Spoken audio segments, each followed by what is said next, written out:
Hello friends, and welcome to the Hanged Man in the Moon. If this is your first time here, welcome. Thank you for coming. I'm pleased to meet you. If you've been here before, thank you for returning. I'm truly honored. Friends, if you are a returning visitor, you already know that I am at the beginning of my deep dive into the Lenormand system. Now, the Lenormand system, I'm sure you know it. It's the system that was created in Germany, but when it was exported to France, the name of the very famous, renowned cartomancer, diviner, psychic Madame Lenormand was added to the deck for selling and for advertisement. And then when that same deck, about 50 years later, moved to the United States, for a time it was called the Madame Marot deck, because where Madame Lenormand was famous in France, in the United States, a woman by the name of Madame Marot was apparently almost equally famous. So, the deck is still beautiful, it's wonderful, it's exciting, it's interesting, it's intriguing, and it's a very different way of reading cards, right? So some people would say that I am wrong. Some people would say, some very astute, very excellent teachers would say that reading Lenormand, reading Tarot, reading playing cards is all the same in essence. And to an extent, I agree. I agree with that. And I'm learning how that is so. However, for me, I read Tarot in one way and I read Lenormand in a different way, although they are kissing cousins. if that makes sense to you. Yeah? Whereas in the past, I thought that they were completely separate and ne'er the twain shall meet. I'm now noticing some crossovers in intriguing ways. And I don't know if you'll notice that as I read with you today. And as usual, I have a spread already laid out for us. I have changed decks. Yes, thank you to those of you who voted for the decks. I put out a selection on the community tab, and I asked you to choose one, and one was chosen. And it was actually the one that I kind of thought would be and hoped would be chosen, because it's a pair of decks that I have been wanting to work with together for quite a while. So we've got this new deck, and I'll be showing you this deck in just a moment. And as usual, the spread that we lay out answers the same question. How can we live our lives more intentionally in the coming week? And the response from the two decks, because, well, you'll see why I say two decks if you're new here. The two decks is intriguing, especially in combination. Especially when these two parts of the machine of this spread are placed together. It becomes very intriguing. The parts are interesting and meaningful separately, but put together, it's challenging in a very intriguing way. And we'll get to that in just a moment. But first,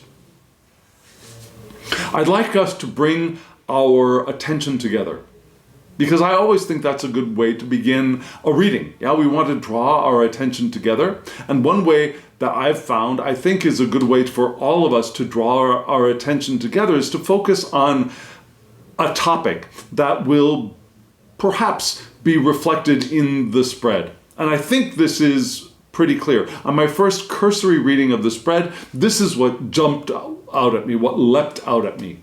Yeah? And you see it in the title. Right? Did you look at the title? Standing in our own way. What does that mean? Well, I decided to go online and do some research, and what I saw it boils down to is basically fear. Fear. What kind of fear? Fear of failure, perhaps? Fear of disappointment? Fear of the unknown? Fear of what we have done not being good enough, or perhaps fear that we're not good enough, or perhaps fear that we're not as good as other people, or perhaps fear that we aren't capable or able of doing or becoming something. It all seemed to be, when distilled to its essence, a form of fear. Standing in our way becomes a form of fear. And what does that mean for us? When we stand in our own way, whether we do it consciously or unconsciously, and I believe oftentimes we do it unconsciously. We are not aware that we're standing in our own way. We are reacting to situations or reacting to ourselves in habitualized patterns. But it's those habitualized patterns which reveal themselves or which manifest themselves in the result of standing in our own way. So, for example, I'm afraid that what I have done is not good enough. Yeah, otherwise known as perhaps perfectionism. So what do? I keep looking at it, I keep tweaking it, I try to make it better, but unless something radical happens, it never gets finished. Because it's not good enough, right? And because it never gets finished, we are standing in our own way of having something completed and sharing it with people, the world, our boss, because we're afraid it's not good enough. Now, remember well, maybe you can, maybe you can't, but if you can remember yourself when you were 2 years old, or maybe you have a 2-year-old, or you have a 2-year-old somewhere in your life, in a coffee shop, a 2-year-old. You see a 2-year-old walking, kind of, right? It's not good enough. Yeah? You see an adult, a woman in high heels, a woman in flats, a man with polished shoes or in running gear or bare feet, whatever, walking. You compare the two. The 2-year-old is not as stable, is not as fluid, is not as confident in their ability to move on 2 feet. So, does that mean that 2-year-old should now stop, give it up? They're not talented. They don't have the potential as all of those other people. Do they not show their current ability to the world? Do they hide in secret and do their walking where no one can see them because it's not good enough yet? No, they don't. And yet, what do when we have a project or something? We keep working on it, but we're not going to show it to anybody. We're not going to let it go so that we can start something new and evolve because it's not perfect yet. Right? And that same metaphor applies to all kinds of things. We compare ourselves to other people. We're not as good as Tom or Sally or Suchal or Min-sok or Jang Mi or Heinrich or Matilda or whoever. We're not as good as them, we think. And so we say, well, then why bother? Or I won't show myself doing those kinds of things in public. I'll just do it in my small, dark, uninviting home. Yeah, I'm not saying that you live in a small, dark, uninviting home, but we might feel that way. I'm going to go into my small, quiet, dark place where nobody can see and do that thing that might make me feel good or might make me feel like I'm doing what I want to do, but nobody should see because I'm not as good as those other people. Right? Have you noticed other people doing that? If you've noticed other people doing that, maybe there are areas in your life, my life, our lives where we're doing that too, whether we're aware of it or not. And I really do believe that more often than not, we are,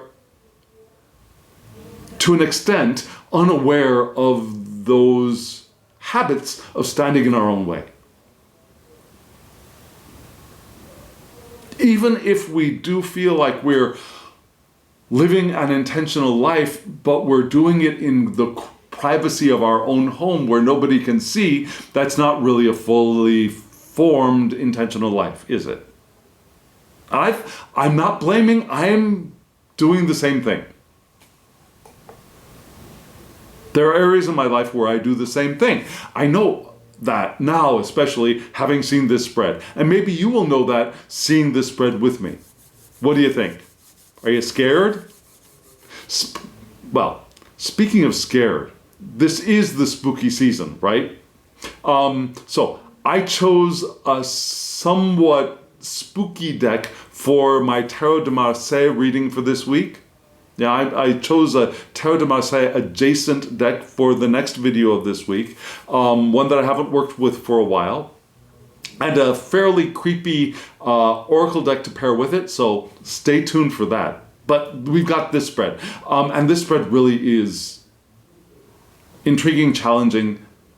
Let me just show it to you. Here's the spread.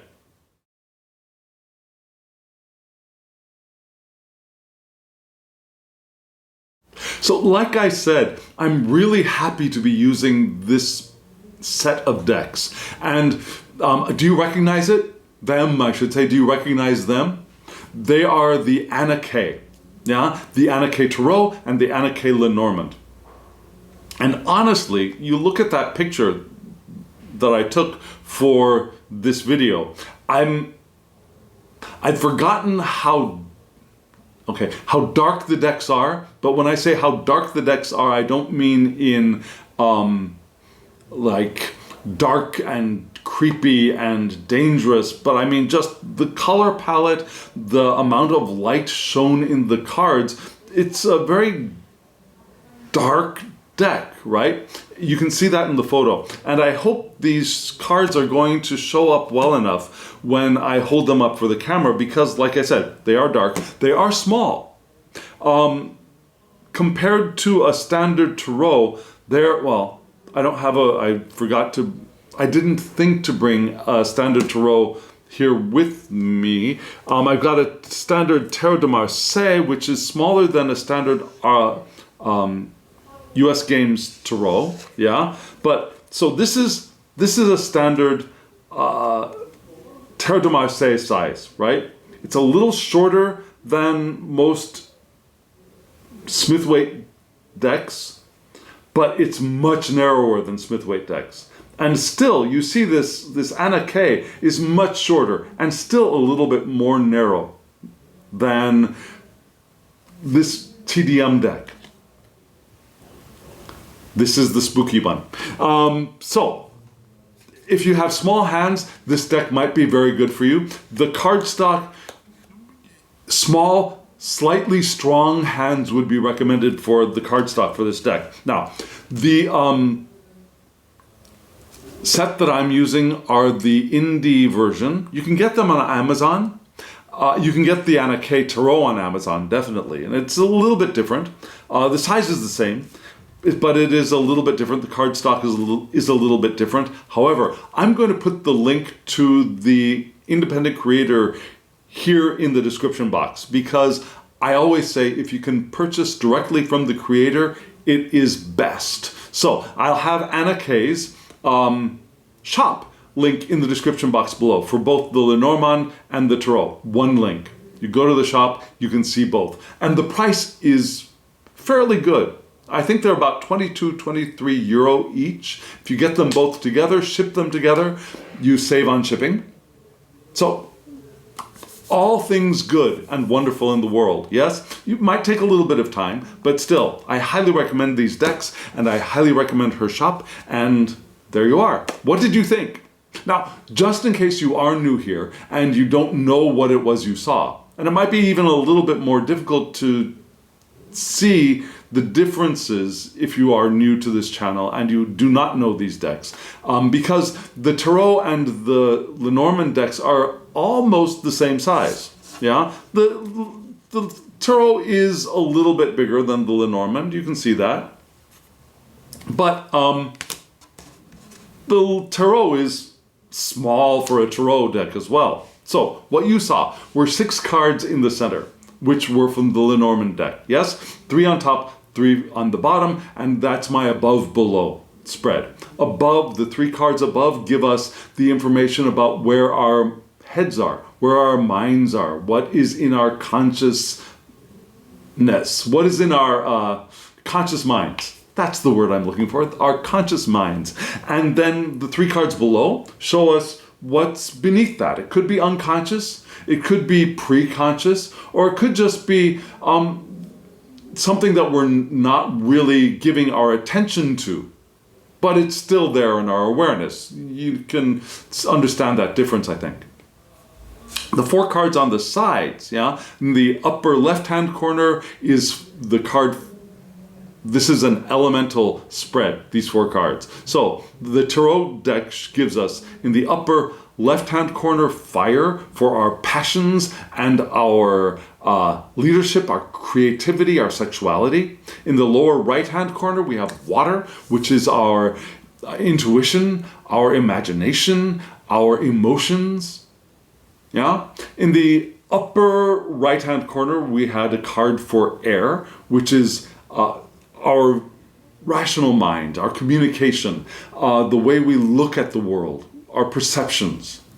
Now, and in the lower left-hand corner, we had a card for earth, which is our work, our health, our jobs, our resources, the money, the property, whatever we consider to be our resources. All of those things are represented by the earth. And I read these 4 cards with what we call elemental dignities. And in case you don't know what that means, if you do, skip ahead. If you don't know what that means, it means that each element has one element that is, for example, upper left-hand corner is fire. Yeah, another fire card would be very happy with fire. Yeah, they're the same. They're kin, right? They're kin. An air card would be stimulating for a fire card. Yeah, air and fire are mutually stimulating. They're well dignified. They energize each other.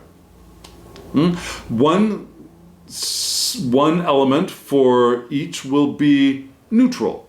Yeah, so for fire, the neutral element is earth. They walk together well. They neither build each other up nor tear each other down. They're neutral. They don't bother each other. Yeah, the one that does bother, the ill-dignified element for fire is water. That means that they sap energy from each other. They make each other uncomfortable. They dampen each other. Yeah? So the water will drown out fire. Fire will boil away water, right? The ill dignity in the other 2 elements is air and earth. Yeah? Earth buries air, and air can blow away earth, right? So they sap energy from each other. And that's going to be really, really super, super important for this spread, for this week. So, what are we going to do now? I'm going to show you the 6 cards from the center, from the Lenormand deck, and we will read those cards together in several different ways. And then I will show you the 4 cards from the Tarot deck again, so you get reminded, and we'll read those 4 cards, and then we'll be done. Okay, friends? Are you all ready? This I think is going to be a very, very interesting spread. Let's look at it together.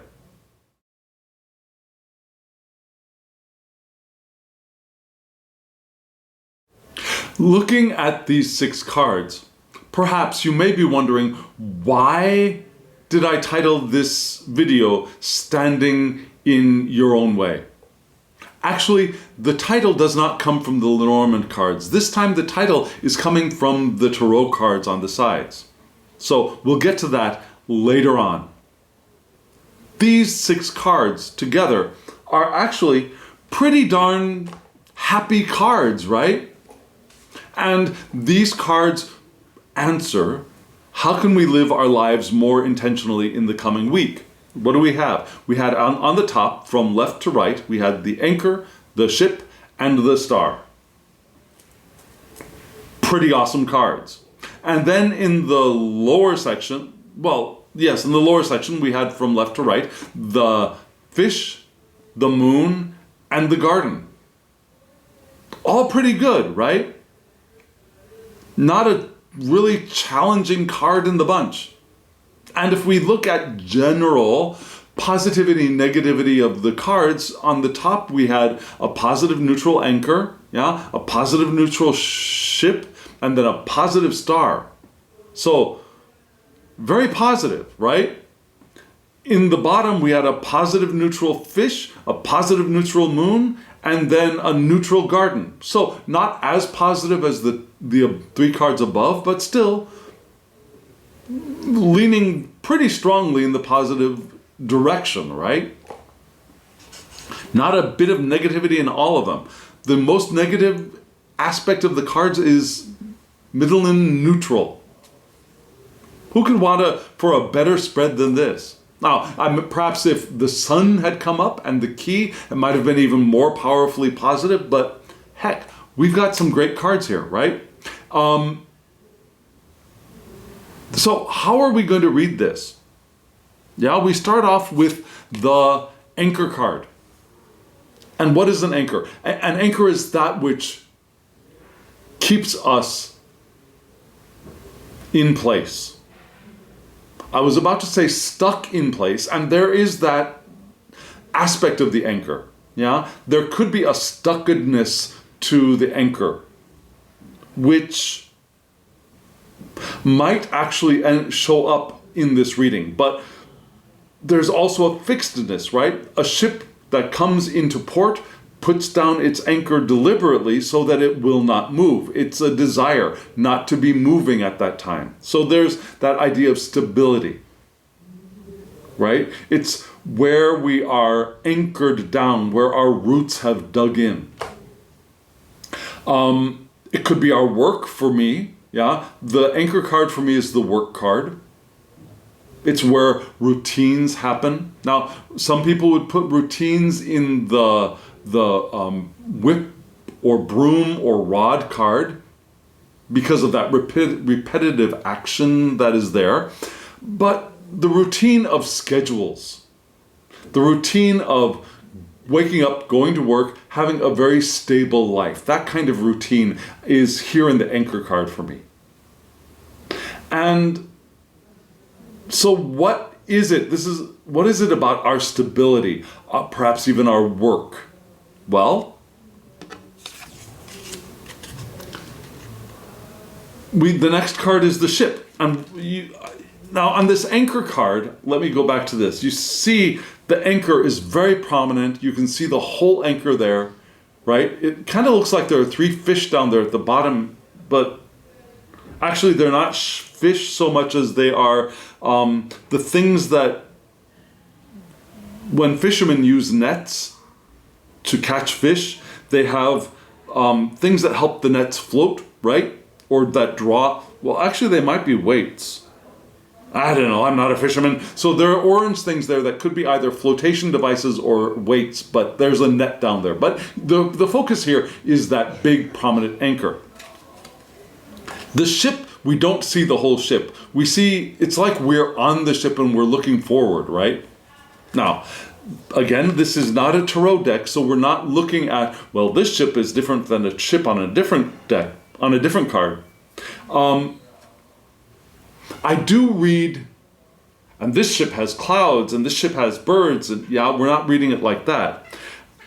But I do read directionality with Lenormand, and some ships face to the left, some ships face to the right. So that will tell us which direction we're going. And it is interesting, don't you think, that right after the anchor we have the ship. Where is this anchor used? But here in the ship, right? So the ship, it's our way of traveling from one place to another.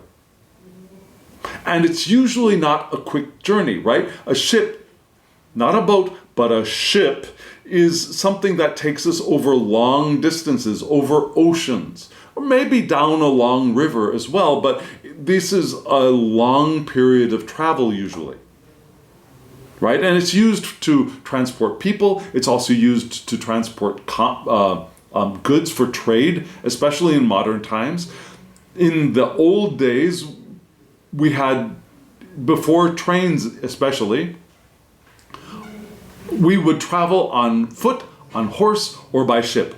Horse for short distances, for long distances, down rivers, etc. We would, from big city to big city, we would often take a ship. So, around the time of the creation of this deck, while there were trains available, the ship was still an important mode of human transportation. Now, ships are not so much human transportation as they are for commerce, right? Most ships are moving goods from one place to another. And of course, I like going on cruises. Ships transport people, but in a different way, I think, than they did many, many years ago. Where instead of getting on a ship to be on a ship, you were getting on a ship in order to get somewhere, right? Anyways, so long travel, but it could be a holiday, right? It could be trade, commerce, because of what we talked about, that ships are used for moving products from one place to another over great distances. The ship can also be our mode of transportation. Right? We have the rider in Lenormand, which could be a mode of transportation, but usually we think of the rider as the person, not the horse. Here we're thinking of the transportation device, the ship. So it could be our mode of transportation. For us, it could also be a car. Yeah? Or a train or a plane, a mode of transportation. But in combination with the anchor card, yeah, I don't think we're traveling. I think we're in it for the long haul, right? Our work, our routine, that which is stable is a long-term endeavor, a long-term, not function, but a long-term, what is the word? State of being, right? So this job is not, or this work or this stability is not like a one and done job that we're doing for somebody else. This is a very stable, long-term employment or situation that gives us stability, which is wonderful. And if it includes trade and commerce for you, read that into it for yourself. Yeah? For me, I don't engage much in trade or commerce. Mostly I'm thinking of this as the endurance, the enduring nature of the stable work routines. And that leads us to what? It leads us to the star. Which is what? It's what Okay, so the ship, if you can see this, let's see, let me put these in the right direction for you. So you can see, I think, that the ship is generally pointing in this direction, right? How did ships navigate in the olden days? They navigated with the stars. So the ship that is the enduring nature of our work and our stability is heading in the direction of the thing that guides it, the star. Right? So, stable, enduring, but pointed in the direction of our guiding light. Right? Our North Star. That which gives us our moral compass, perhaps. Or ethical compass, but I would like to point us in the direction of moral compass that gives us our hope, our feelings of well-being, of good fortune. Yeah. Could be dreams coming true. We wish on stars. Could also be destiny and prophecy, because we read the stars, right? Our astrological charts give us direction, give us guidance, give us prophecy, give us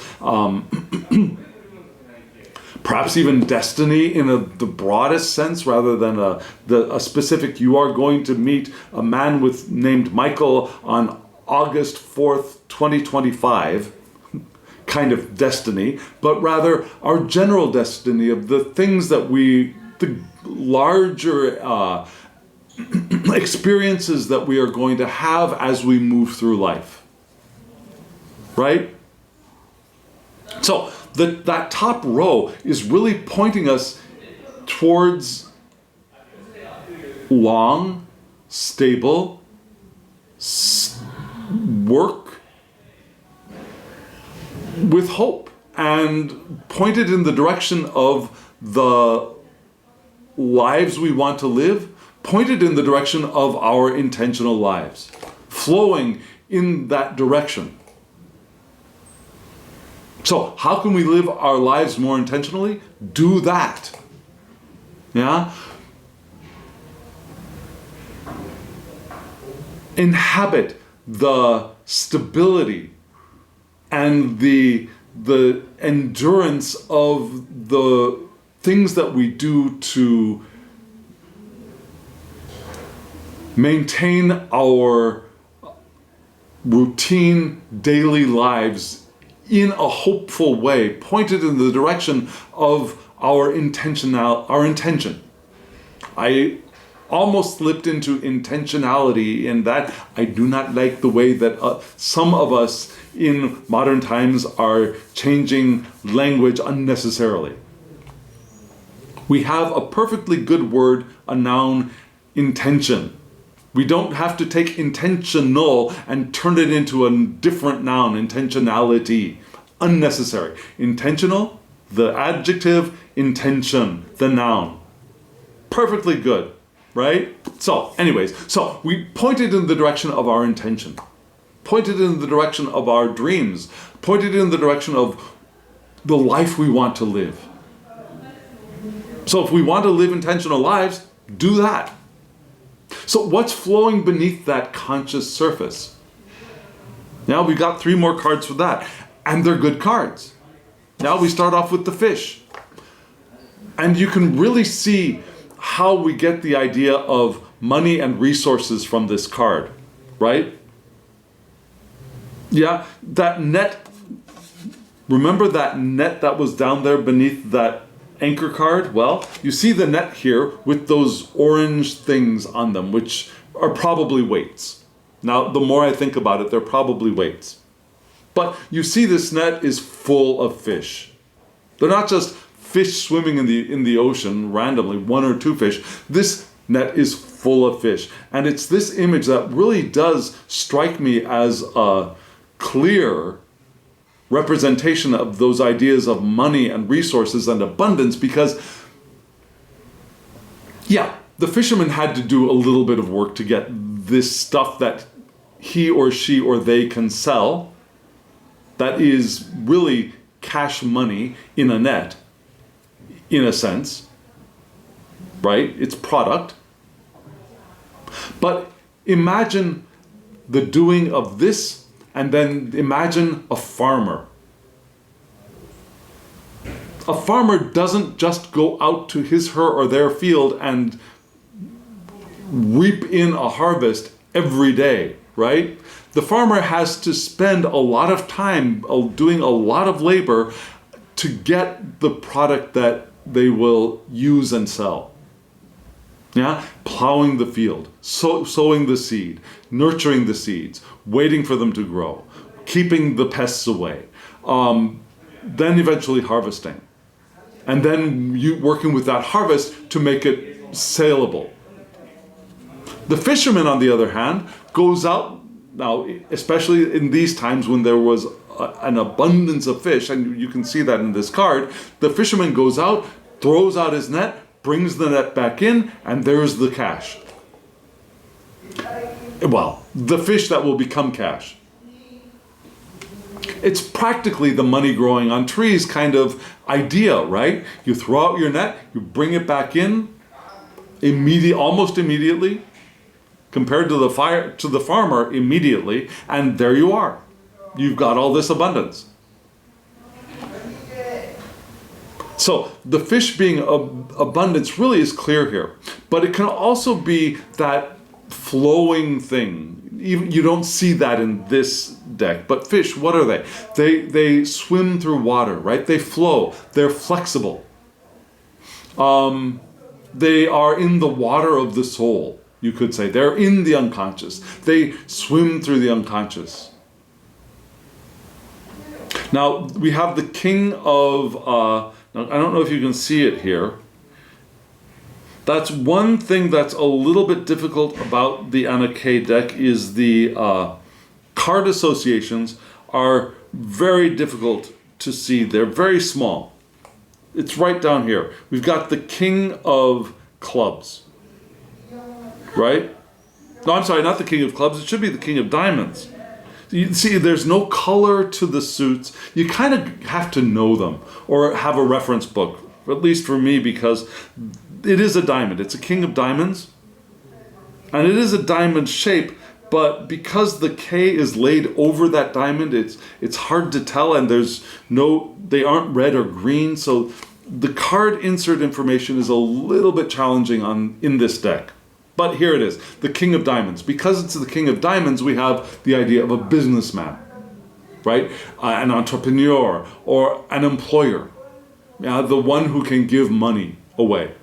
The king who is influential and maybe a little bit demanding because they are the boss man, but we got that idea too here. I don't think so much for this reading though. So that idea of abundance, I think, of cash money, sure, but abundance and resources in their diverse forms is here for us in this card. And it's joined by, let's see this side for you. Yep, it's joined by the moon, right? What is that? Well, the moon, for me, when we think of timing, perhaps, it's a cycle of about a month, right? 28 days. It's a 28-day cycle, so it's a longish period of time. It changes form. Yeah, it becomes brighter and then dimmer. It doesn't get bigger or smaller. It just reflects more or less light over the course of that month. So there's a mutability, there's an adaptability, a changeability to the moon. But it also, in traditional Lenormand, it also rises, right? Of course, the sun also rises. That's the title of a book. The sun also rises, but the rising attribute of the moon is typically, traditionally, a common attribution for the moon. So recognition, reputation is associated with that. It's also a heart business for me. Yeah, this is something I learned way back when I first started learning Lenormand, that it's that heart business, the side gig hustle, the thing that you do because you love it. Yeah, so for us, for now, it's also intuition. Yeah, that dreamlike, moonlike way of appreciating the environment where the light is hazy or soft and it's not sharp and clear, it's kind of dreamlike, right? So dreams, emotions, intuition are indicated here. But for us, in this spread, where it's falling, I think we have that idea of long-term abundance. but also the abundance that comes from also doing our side hustle, doing the thing that we love. So in our conscious area, we want to have stability, long-term stability and hope in our regular workday lives. And if for you, your regular workday life is the work that you love, good on you. This is that for you too. But for someone like me, I have this as perhaps my love, my passion work, yeah? But there could be abundance and resources available to me through my passion work underneath the surface right now. In what way? The next card we have is this garden card. Yeah, the garden. A public space, not a private garden. And you can see that here in this picture. This is an open garden, right? Like in a public park kind of garden. Place for diverse people to come and mingle, to interact. So we have those ideas of social interaction, right? Society, community. Communities gather in gardens to celebrate, right? They are shaped and formed by people, so that garden is not like a natural oasis in the desert, or it's not like a forest where you go hiking, but this is a place where society comes and it's shaped by society. So it could also be something like a company, perhaps a business is possible. It could be many people in public, like a gathering of many people. And when many people gather in public, often what they do is they network. So networking can be associated with this card as well. Working with other people, in contact with other people, perhaps letting other people help us or helping other people. So where is our heart business, our heart business resources? Where are our heart business resources? Where is our heart business money? Where is our heart business abundance? It's in the public sphere, with other people, and perhaps with the help of other people. Yeah, in society, it's not something that we're going to do by ourselves, hiding away in our closets. We want to bring it out into the public. And that's the way that we're going to get that abundance, those resources, perhaps even money. Does that make sense? So friends, like I said, this is a very positive spread. We've got our regular work in our conscious sphere, and we've got our heart work in our pre-conscious, or in flowing under the surface with the fish in the moon, in the watery moon. Both of them point to stability and abundance. It's wonderful. Hope, social community. Now we've got a few other ways to read this spread, right? We're going to first read them in the columns from left to right. So we'll start with the first column of the anchor and the fish. How wonderful is that? Yeah? The anchor, right? Our stability, our work, our routines bring what? They are abundant. They are the bearer of resources. They provide us with money. Yeah? And it's something to be appreciated, something to be grateful for. Now, to rest in the comfort of, not rest so much, like you don't want to inhabit the comfort of it, because it's work. We want to work. We came here into these wonderful, wonderful human bodies that we are co-creating, not to sit on a couch or on the floor and be immobile, right? We came into mobile bodies. If we wanted to be immobile, we would have been a tree. We came into these bodies so that we can be mobile, we can be active, we can do stuff, right? So we want to inhabit the space of comfort and security, financial security, whatever that means for us. And your financial security could be very different from mine. Yeah? And that's great, that's wonderful. And we know as we live our lives intentionally that there will be evolution in all of those areas of our lives, right? So we've got that. And then the next column is what? Could be timing. Yeah? The ship, long time. The moon, kind of long time. Yeah? Not that it's a long time off, but maybe there's an enduring sense to both of these. Yeah? That there's since we started off with stability and abundance, not that stability and abundance is far off, but that there's an enduring quality to those things. Now, we could also be thinking that we could get opportunities to travel, and that travel could bring us more experience, which could give us a little bit more recognition. That travel could give us a little bit more success. Because remember, we want to get out into the public sphere with the garden, right?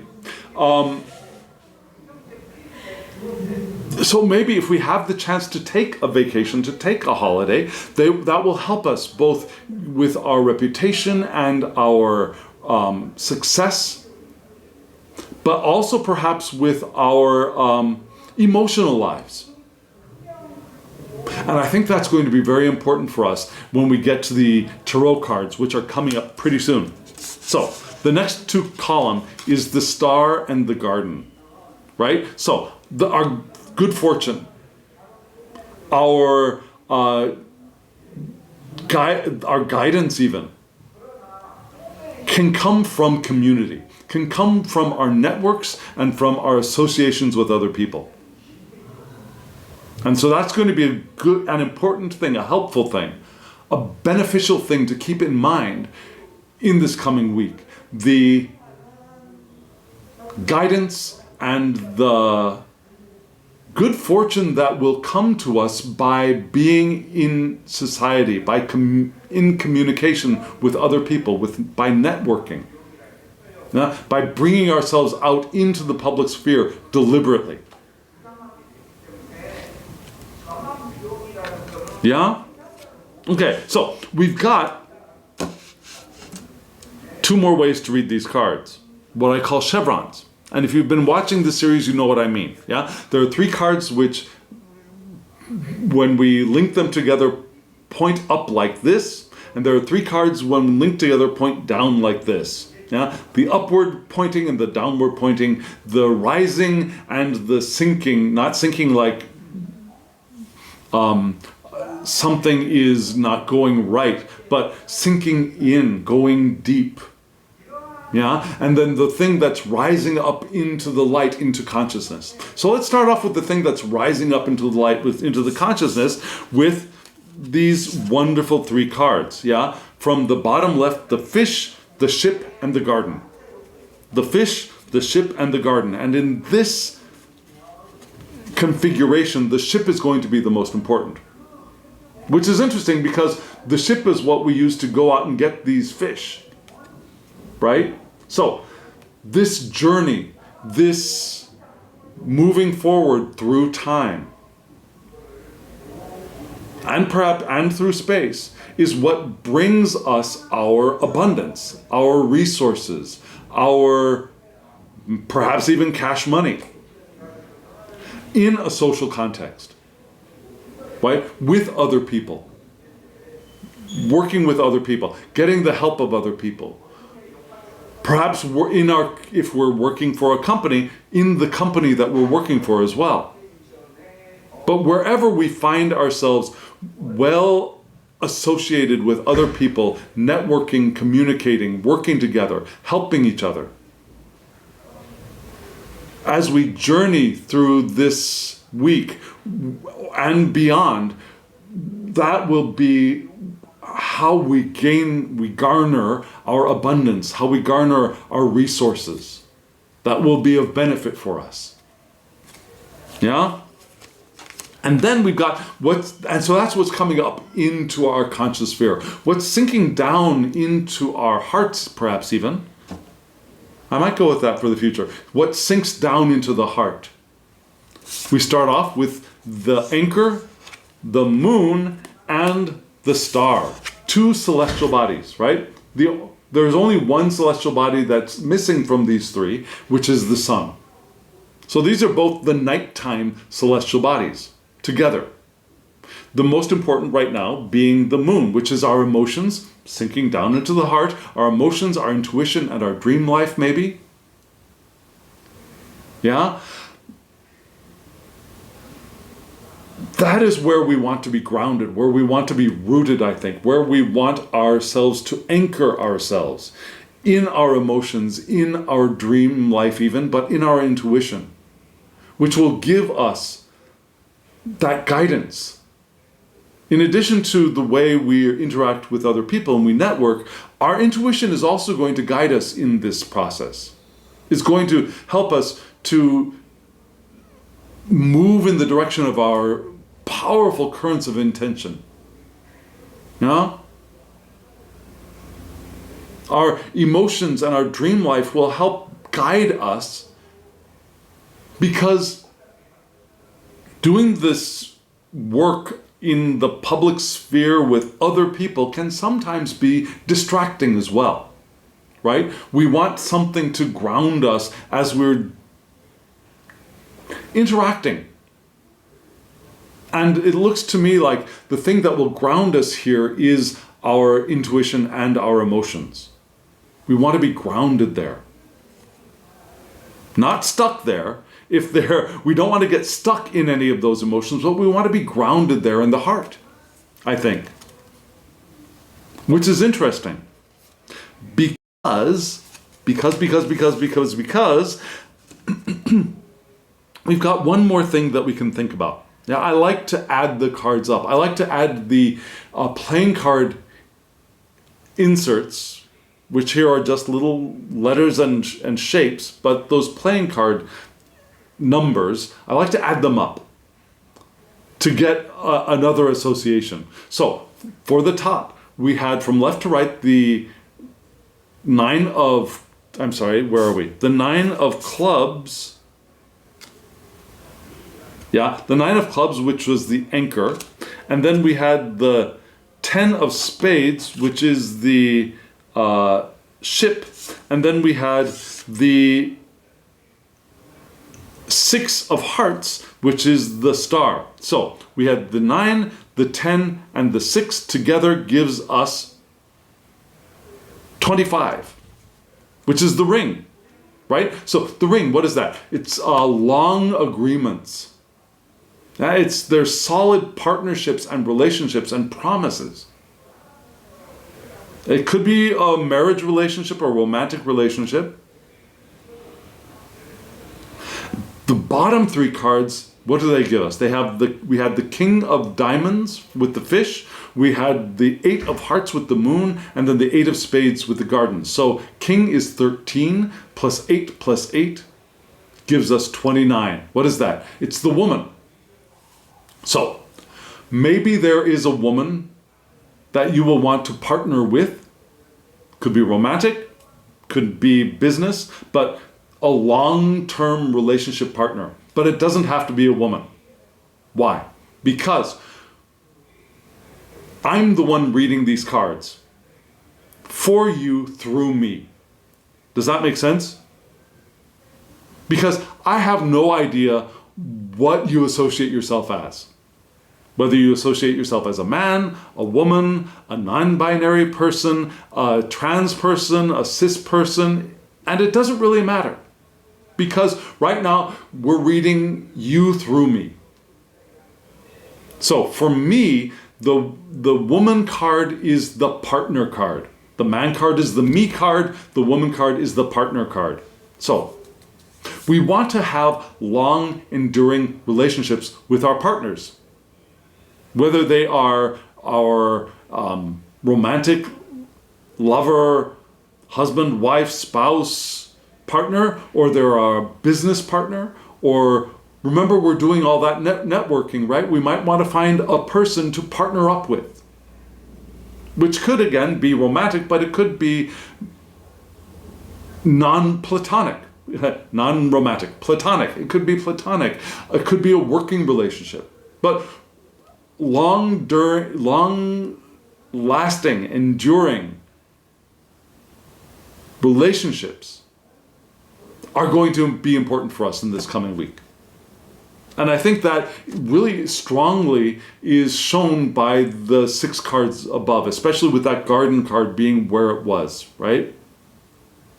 We've got our own personal guides, our own North Star, but our abundance is going to come through our interactions with other people. That's how a very positive, wonderful, publicly open week ahead, right? But then we get these tarot cards. And it's these tarot cards which gave me the title for this week's reading. Let me show you those cards right now.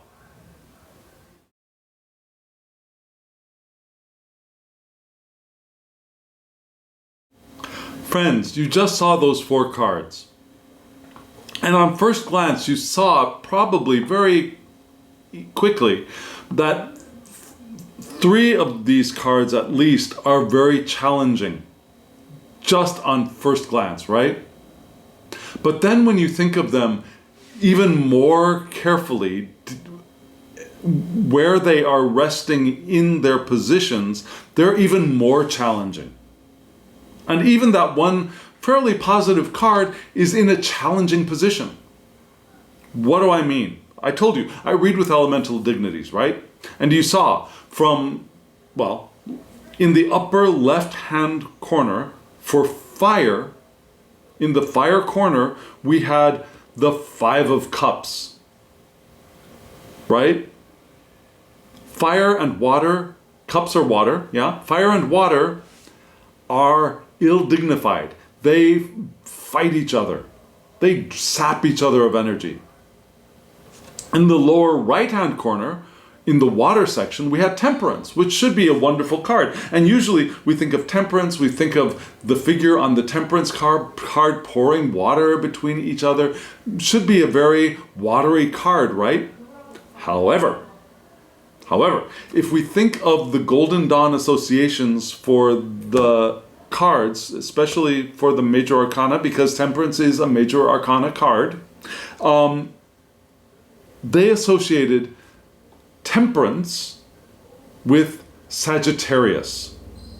Now there are other systems that associate different astrological signs and different planets to different cards, but this deck is based on the Smith-Waite deck from the Golden Dawn. So the association would be Sagittarius, which is mutable fire. So even though the card itself is not a fire card, its association is a fire zodiacal sign, so there is some ill dignity right there in the water. And then in the upper right-hand corner, for air, we had an earth card, right? The 5 of Pentacles. Ill-dignified. Not a happy card to start off with, but in a very uncomfortable place. And then in the lower left-hand corner, in the earth, we had the 9 of Swords, an air card. Again, unhappy card in a very uncomfortable place. So all of these cards they should be in different places, right? The Temperance card should be up in the Temperance card should be up in the fire section, and the 5 of Cups should be down in the water section. Even if they were, these are still the same uncomfortable cards. If they were in different positions, there would be an easier flow through them if they were well dignified. But they're not. Yeah, they ain't. So we've got a lot of challenges here which is why I titled this video, Standing in Our Own Way. Now we have all of this potential here with the Lenormand cards. But where we are in alchemically, you might say, we've put our stuff all in the wrong place. Which is one way of standing in our own way, of living our lives fully, intentionally. So let's get down to brass tacks, to the nitty-gritty. We start off with the 5 of Cups, beautiful card, in the fire section. And did you notice we have 2 5s here in these 4 cards? Of 4 cards, 2 of them were 5s. 2 of them are unhappy 5s. Yeah, unhappy in a sad kind of way. Yeah, the 5 of Swords is a card of maybe somewhat viciousness, and the 5 of Wands is a card of very active conflict. They're both Swords and Wands. The 5s are both are cards of conflict. They're cards of conflict. The 2 5s in the receptive suits, Cups and Pentacles, Water and Earth, they're sad cards, right? So you see this guy here sitting on the ground, sitting on the ground, kind of on one hip, crying over the cups that are knocked over in front of him. But we can see the 3 cups that are sitting upright in very good condition behind him, right? There's one up here on top of the wall, all bright and shiny and looking expensive. There are 2 back here right behind him, right there on the ground, looking all shiny and expensive. But the 2 cups he's paying attention to are these kind of dusty, whitish, maybe broken cups in front of him.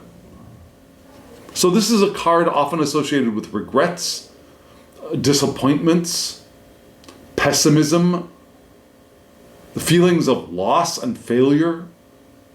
Crying over spilt milk is the common phrase for this card. Not recognizing the good stuff that is actually there, but focusing only on the things that are, again, disappointing, regretful, things that we think have been our failures, things that have gone wrong, things that we've lost, and maybe turning us towards pessimism, which is totally blocking, and I wanted to say something more sexual, in a phallic sense, blocking, is totally blocking our passion and our potential, our creativity, our lust for life is getting all drowned out in disappointment. It doesn't have to be. We're choosing what we're looking at, right? We're standing in our own way. Especially in this card, we are standing in our own way. And so let's look at the potentially helpful partner card to the fire, which is water. And in water, we have temperance, right? Again, the zodiacal association for temperance for the Golden Dawn, which includes Smith-Waite and the Harris Crowley Thoth deck and their iterations. Temperance is what? Temperance is the domicile of Jupiter, expansive, right? Wealth, abundance, good fortune, expansive Jupiter in Sagittarius, the playful one, the one who wants to go out and be the vanguard and explore the things that nobody else has explored yet because it's out there. And they have the passion and the drive to go out and find this stuff and let's do this new thing. Let's clean up and get going ahead and I'll lead the way. Follow me. Like mutable fire. But here in the water, that fire is drowned out, right? That passion to go and do and explore is drowned out in balance and moderation. Being patient. Forbearing. Now, there are also other things in the Temperance card which are wonderful, like healing. This is a card of healing, which could be beneficial, right? So if we can draw that healing out from this card into the water, that would be helpful. If we could draw out the sense of purpose, if we could draw out the alchemy that is possible in the Temperance card, we could take this prima materia in its right now what looks like a very negretto state and do the dissolve and coagulation that will give us the gold that will allow us to access all of that potential of the 6 Lenormand cards. But we've got to be careful we don't drown our passion away in balance and moderation and prudence and forbearance and the desire to harmonize, right? Because that's not the right place. We're putting that passion in our watery side, where it should be in our libido side, right? Does that make sense? This is a beautiful card. You see the water bearer woman here, right? Holding the 2 vessels on a stick, walking away from perhaps the well or the river, back towards home with the healing waters. We got that there, which is wonderful in the water suit, but the fire potential is drowned. Right? And then we go up into the air. In the air we have this 5 of Pentacles. It's not the typical image that was drawn by Pamela Coleman Smith where you see the 2 figures in the snow walking outside. The man looks like he might have a hurt or maybe even broken leg. They're both poor. They don't have enough clothes on for the winter. Right? They're scantily dressed. They're cold, they're hurt, they're poor, they have no resources. Here we've got what? We've got an older couple sitting under, there's a canopy, but we have the snow. They are better clothed than the smith-waite deck, but still they're probably not enough clothed well enough to keep them warm in their circumstances. And just like the smith-waite deck, they're sitting outside of a church that is lit up from within. So there's the potential for resources, but they're hunkering down outside, away from potential help. So this is the card of what? Financial loss, poverty, destitution, privation, hardships. But even more so, I think those are the result of lack mindset, feelings of isolation, being separate, not taking advantage of resources that might be available. So that's what's going on in our minds, where our minds are placed, are stuck on those feelings. I don't have enough. There's no one to help me. I'm out here alone. I don't have the resources that I think I need. I feel mentally perhaps even, but I feel loss of resources. Right? That's where our head is. That's what we're focused on. We're focused on, perhaps that's what's giving us that emotional sense of regret and failure, because of our thinking about this so much. perhaps. And then we move down into the earth.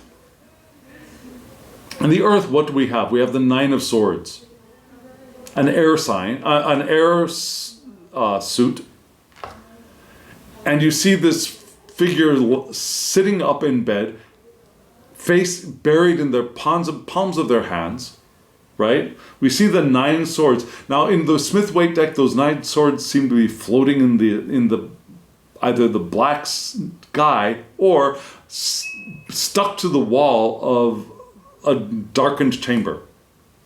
Here, those swords are stuck into the ground around the woman, right? You see the moon out there in the sky. Remember the moon we had in the Lenormand deck, right? Something to remember. Yeah, we got the moon. We've got that heart business out there. But where is the work that we're doing? The work that we're doing is nothing, because we are bound up by anxieties, by worry, by fear. Maybe we're not sleeping well. Maybe we're having nightmares. We're troubled. Maybe we're feeling depressed. Maybe we feel haunted even by the past. Not so much cool haunted like the spooky season now, but that haunted by our past regrets, our feelings of privation, of destitution, of financial loss of resources or lack of resources, of hardships, of life being too hard to live. We're in the place where we should be doing the work to get those resources. We're buried in our anxiety and our fear and our worry.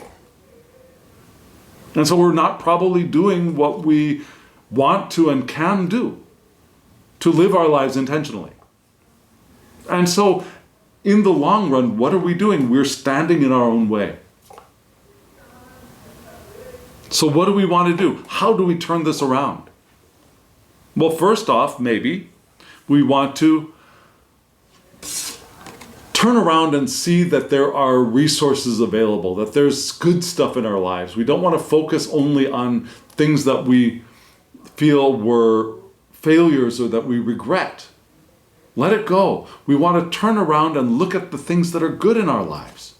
And that will help ignite the passion from within, right? And if we ignite that passion from within, maybe we can bring the temperance card up into the fire where it belongs.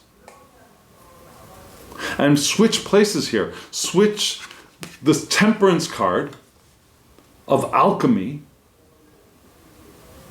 into the fire where alchemy belongs, right? And we can transmute this card in our watery section or in our emotions to something that is more agreeable, more hopeful, but more of a full understanding of who we are and where we are, that we have successes and we can be proud of those things. We can be proud of those 3 cups that are standing upright in shiny gold, right? And then maybe we can get our heads away from the past of destitution and feeling lack, so that when we get to work, we're not buried in anxieties and worry, but we can work with a light heart, a proud heart, knowing our value, and have access to the potential of those 6 cards that we just saw from the Lenormand. It's not an easy process, but we got to get out of our own way. Does that make sense? I hope it does. And if it does make sense, let me know in the comments below. If it does not make sense, let me know in the comments below. I'd love to hear from you. Would you read the Lenormand cards differently? Let me know. And if you want a reading from me, my email address is below.